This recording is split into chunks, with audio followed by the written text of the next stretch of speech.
ingredients for the menu for today. Meron ayan, nalaga na yung munggo. Naka-marinate na yung ating pork igado. Pork and liver po yan. And then, here's the ingredients.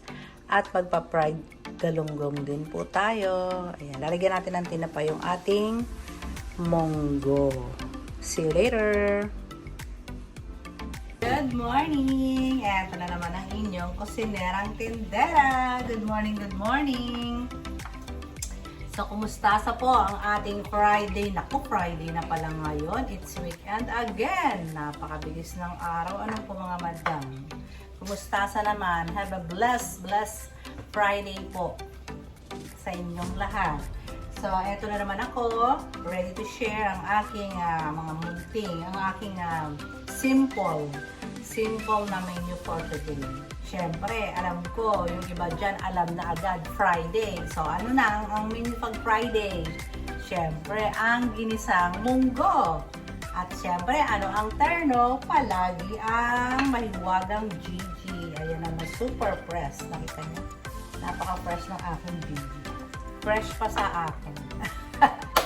So, ayun. Again, hindi ko na patatagalin dahil alam ko excited kayo kung ano yung aking share na menu for today at baka kayo ay wala pang naiisip for tomorrow o for today. So ayun, ang aking pong menu ay ginisang munggo. Nalaga ko na po yung aking munggo dito na sa aking harapan. Ayan, nalaga ko na siya. And then, para mas masarap, lalagyan natin na ng tinapa, mga madam. Siyempre, may alamang yan, di ba? At ang isa pa po nating menu, ang munggo ay terno ng meron tayong fried fish na galunggong. And then, meron din po tayong pork igado. Ang pork igado ko po ay laging mayroong liver or atay kasi para mas malasa. Pwede namang pork lang kung ayaw nyo ng atay. Nasa sa inyo yan kung saan kayo masaya sundin, di ba? So, ayan, nasangkos ako na po siya. Lagi natin ginagawa. Imamarinate muna natin with toyo, soy sauce, pepper, garlic, and onion. Dahil ito po yung igado, kailangan po ay mayroong suka. Medyo maasim-asim ang lasa po ng ating igado. Ganun po ang texture ng igado. So, yan, nahiwa ko na po siya ng strips. Nakamarinate ko na, and then sinangkutsa ko na rin siya at the same time doon po. So, walang gisang naganap. Lagi po tayong ganyan. Walang gisang nagaganap, kundi siya po mismo, niluluto natin siya kung saan po natin siya minarinate. Okay? So, slow cook lang po tayo dyan, ha? Like ko sinasabi, huwag nagmamadali, huwag lalakasan ng apoy kasi ang tendency, titigas yung karne at saka, tawag doon, maaaring masunog, hindi buga. Sa una, medyo lakasan. Pag kumulo na po siya, kagaya nag-boil, slow cook na po tayo, hinaan na po natin siya para kayo pressure po. And then, nag-isa na rin po ako ng giniling for my, tawag yan, nawala, nag-loading. Giniling for my munggo. Ang ilalagay ko na po ay bawang. Okay, let's put the bawang. Lagyan natin ang bawang. Ano naman ako dito? Mahilig talaga ako sa maraming sangkap. Ayoko po nang tinitipid ko yung sangkap ng aking niluluto. Diba? Lalo na sa mga bawang, sa mga condiments, bawang, dapat wag natin tipidin kasi diyan po nagsisimula yung lasa. Hindi po sa mga extender, nasa mga main ingredients like bawang, sibuyas, kamatis. Diyan po yan, mga pag-alamang, yan ang main na nakakasarap. Wag betchin. Ayan, nakita nyo sa dami ng iluluto ko, hindi po ako nagbe-betchin. Kaya swerte po ng mga taga-village dito na suki ko kasi talaga pong hindi ako nagbe-betchin. Hindi dahil sa ayoko ng betchin. Kundi talagang hindi ko talaga siya nakasanayan ever since. Noong araw ang nanay ko po, sumalangit ang kanyang kalawang. Mukha siyang betchin. Diba? Maagang nawala sa buhay. So, totoo po yun. Or nakakaano siya, hindi natin alam, parang nakakaano ng pag-iisip. Pero hindi sa sinisiraan natin ang betchin. Pero talagang, for me, ayoko pong nagbe-betchin. Nagagamit po ako ng ginisa mix paminsan. Pero kung po pwede, patis lang talaga ako toyo. Asin. Ayan lang po talaga. Yung magic sarap, yung ginisa mix, naglalagay din po ako. Kagaya niya, lalagyan ko tong munggo. Pero hindi lahat po ng oras ay lalagyan natin siya. Siyempre mga madam, pag nag-ipon yan, di ba? Parang feeling ko hindi naman siya ganun healthy sa atin. So, gusto ko po organic talaga pag nagluluto. Organic po tayo. Kita nyo, maski sa oil, wala akong pagigisang masyado, di ba? So, kung saan yung katas ng baboy ng manok, dun po talaga ako. Oil ko a little, tapos coconut oil pa ako, or canola oil, ayan. Or olive oil. Pero syempre, wag na yung olive oil, mahal yun. So, lagay lang natin ang sibuyas.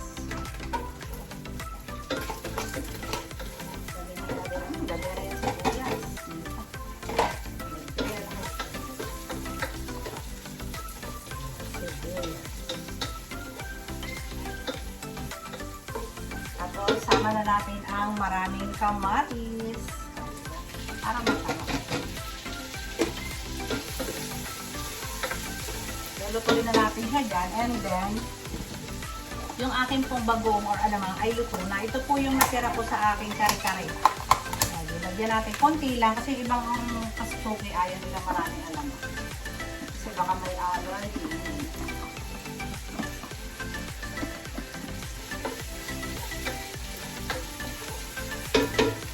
Ayan, palambutin na natin ang mga bagay-bagay. Hayaan muna natin siyang lumambot yung kamatis, diba?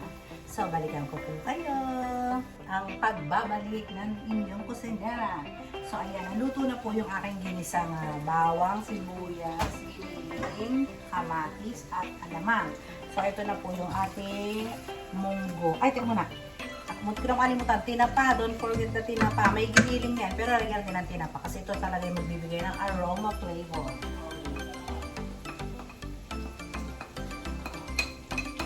Yan, diba? Yan talaga yung magpapasarap. Ang naliwagang tinapa. Kahit ano, tirang isda. Kung may mga fried fish kayo dyan na tira, pwede rin po ito. Siyempre, don't forget ang patis. Okay lang damihan nyo ng patis kasi sasabawan naman po natin.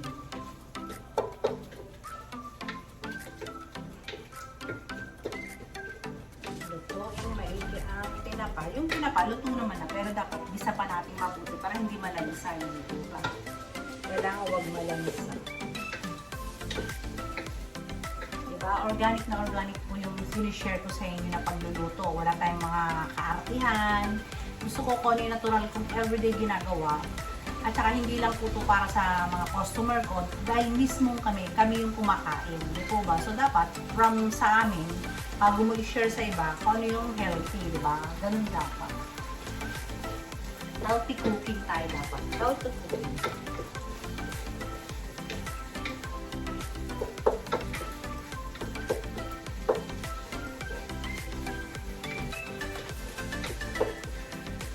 Isang-isa siya.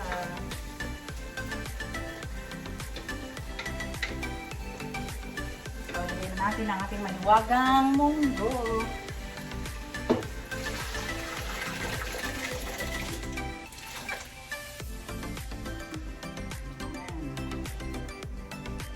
So, syempre, gawang Pilipino, sayang ang katas. Lalagyan natin ng konting sabaw.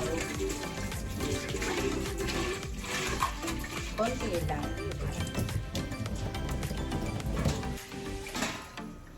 Oh. Okay, yan. So, hintayin natin itong kumulo.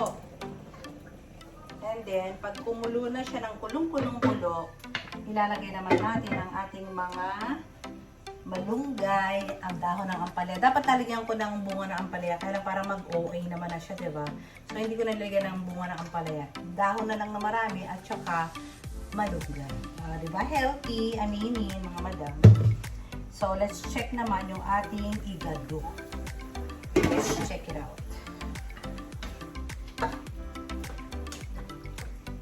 Sa itsura pa lang mga madam, pag sanay kayo magluluto, alam nyo kung malambot na o hindi pa. So, I think konti pa to. Hindi naman tayo nagmamadali. Diba sabi ko nga sa inyo, ganyan po akong magluto. Hindi nagmamadali. So, ang lasa po nito ay may parang adobo. Okay? At saka nakalimutan ko lagyan ng bell pepper.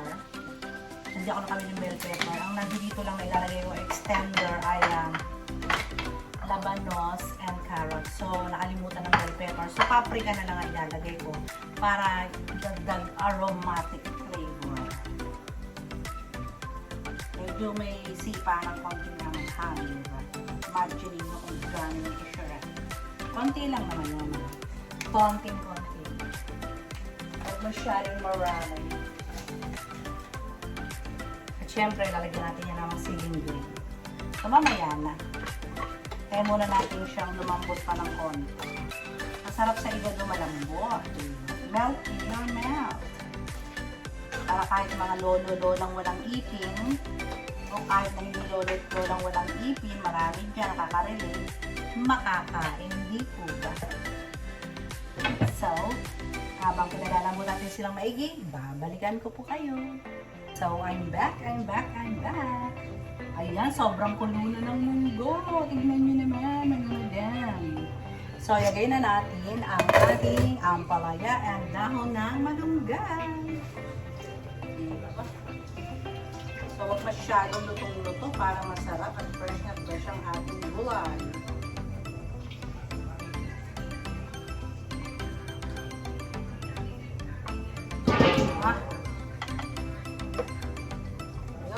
So, dahil na po yung ating mahiwagang munggo.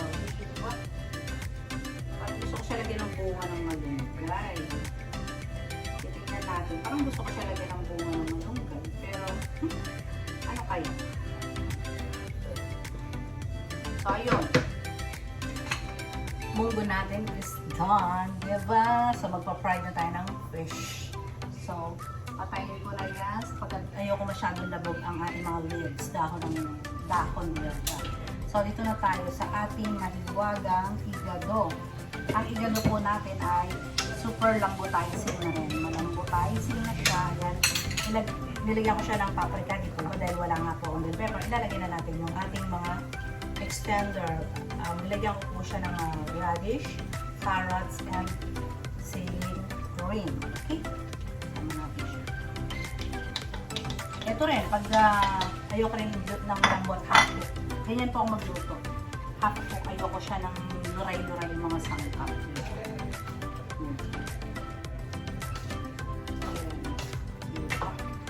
So, i-mix lang natin na ganyan. Ngayon, kung pangtinda, nakagaya ko, lalagyan natin siya ng konting slurry para malapot, diba? Para may sabaw. Ngayon, pag pambahay, okay na po ito. Done na po ito pag pambahay lang. Pakuluin lang, it's okay na. So, ayun. Balikan ko po kayo para sa pagpiprito na. Yung isang munggo is done. Diba? So yummy. And then my pork igado is done. Ayan, ating munggo. Done na po siya. And then, igado. Ayan po ang ating igado. Done na rin po. Back. So, tapos na po ang ating igado. And then, tapos na rin ang ating mahiwagang munggo. So, magpa-fry na po tayo ng fish. Siyempre, alam niyo na po ang fried fish. Oh, so baby. Fried fish naman po tayo. So, sa pagdating naman sa fish, alam ko naman na alam niyo na yan. Hindi ko na kailangan i-explain pa sa inyo. Dahil kahit nakapikit, kaya natin lutuin. Hindi po ba? So, ayan, again, it's bye-bye time again. Alam ko na po na nagustuhan nyo na ang ating mga menu for today.